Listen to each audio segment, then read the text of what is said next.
You asked about the 2026 election and what's going to happen with the 2026 election. And you also asked in that context about Steve Bannon's statement today that Donald Trump would run again in 2028 and they had a plan for that. Now, let's step back just a little bit on that and start from the premise again.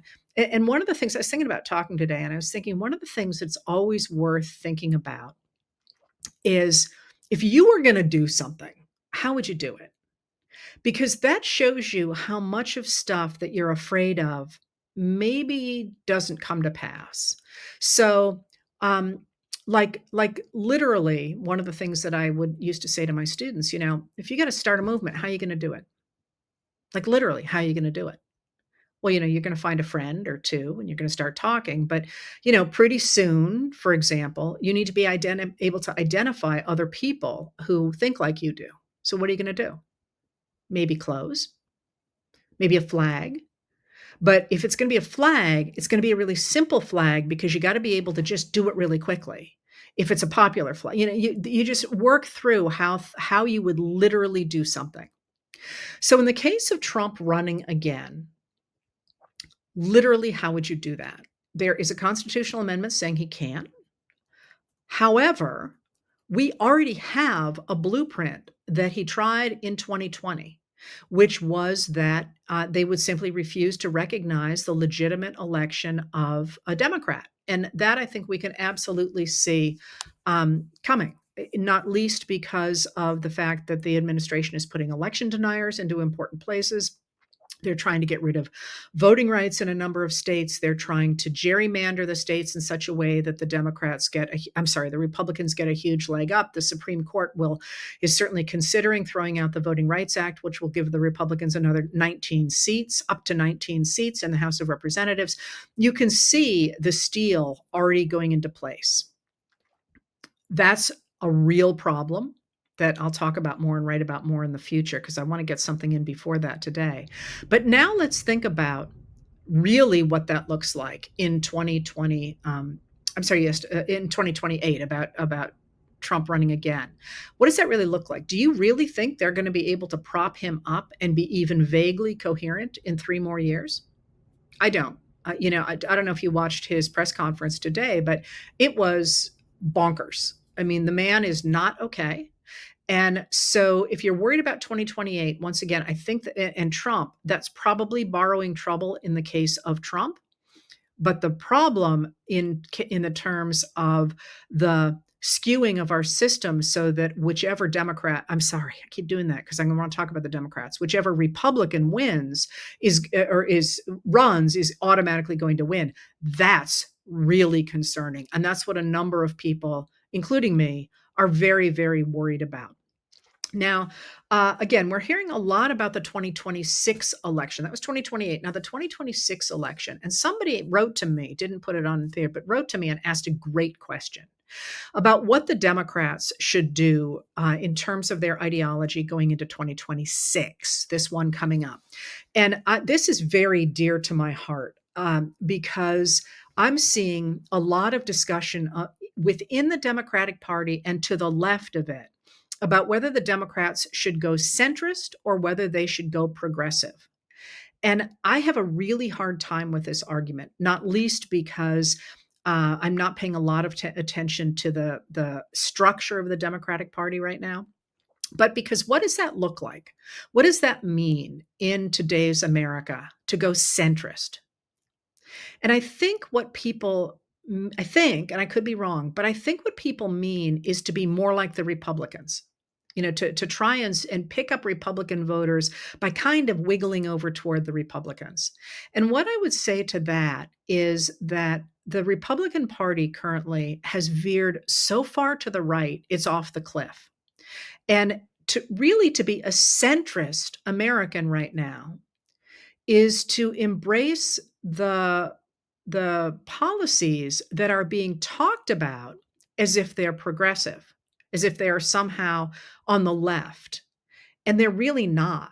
The idea of taxing people more progressively than they currently are, so that the wealthier people pay more in taxes, So our world looks much more like it did under George W. Bush, for example, hardly a left-wing reactionary, or under, in the 1990s when we'd last had a budget surplus under Clinton.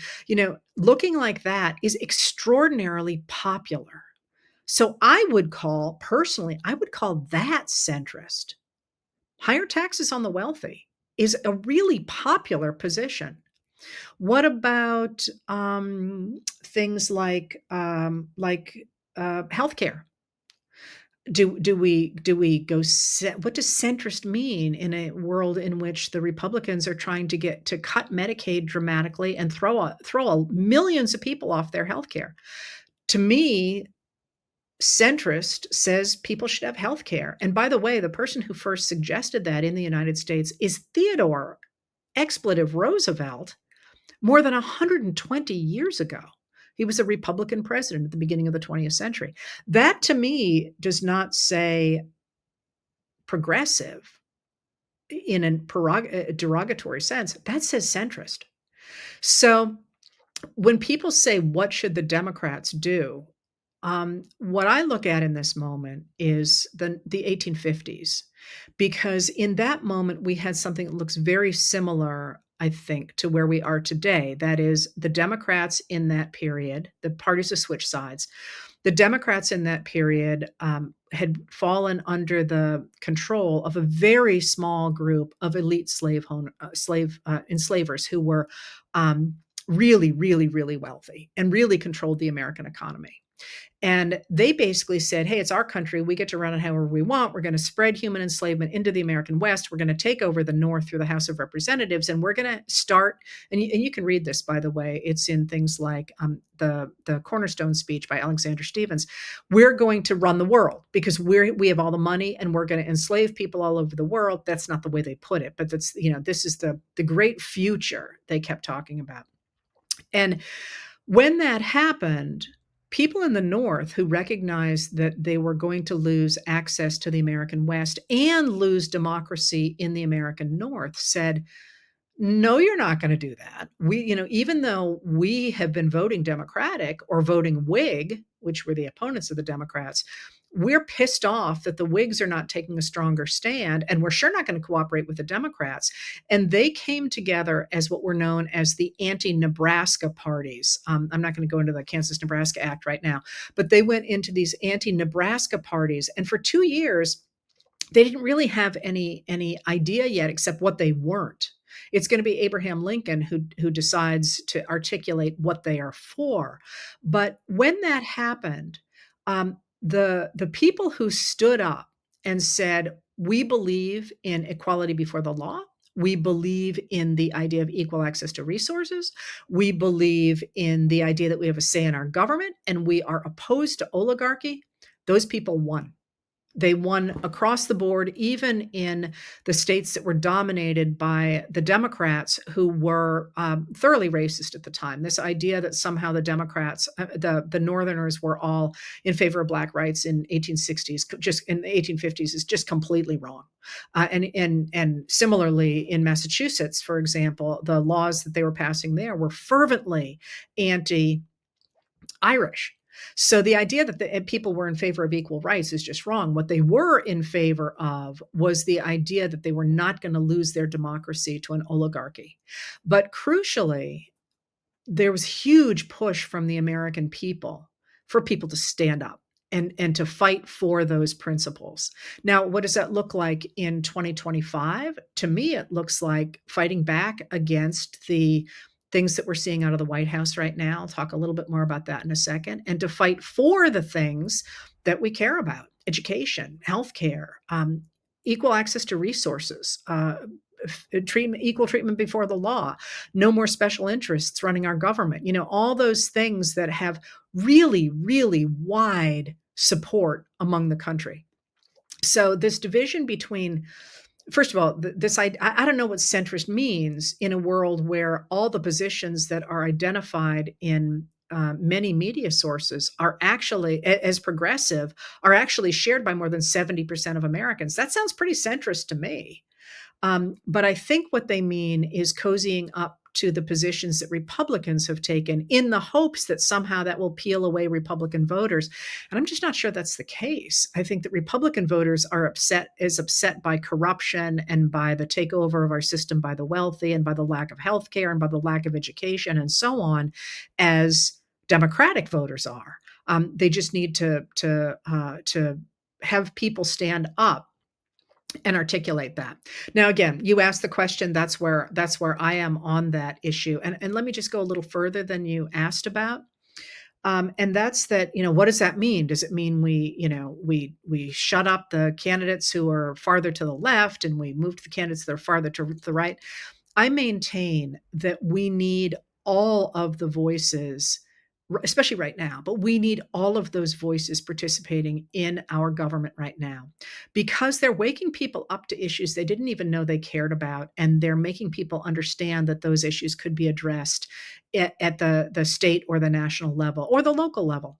And so I'm not a big believer in silencing new voices, especially voices you don't like. I think those are very, very welcome. It's important, though, to remember that in order to get things through a state house or through Congress, you need to know what you're doing. You need to be able to make compromises. You need to understand the different areas of the country. You need to understand what it is possible to get through, and you have to be willing to work to build the structures that will enable you to do that. So, as you know, if you listen to me, I care very deeply about American taxation and how it has been really perverted, I think, over the last 40 years. And, if I could wave a magic wand, that's what I would do first. I would fix American taxation. Well, you know what? I can't wave a magic wand. In order to get something like that through the Congress, you've got to change who's in the Congress. And in order to change who's in the Congress, you have to change who's in the state houses. Because in order to get it through Congress, you've got to get rid of partisan gerrymandering. And you've got to get rid of a Supreme Court that is going to support that kind of partisan gerrymandering. And that kind of slow building work over a generation is not something that is in my wheelhouse. And it's not something I think the Democrats have been very good at. So one of the things that it's important to remember in the next couple of years is, yes, we want all those voices, but we need those voices to recognize what it takes to build a governmental movement, because throwing bombs just doesn't do anything. You need to be able to get in there and work with people.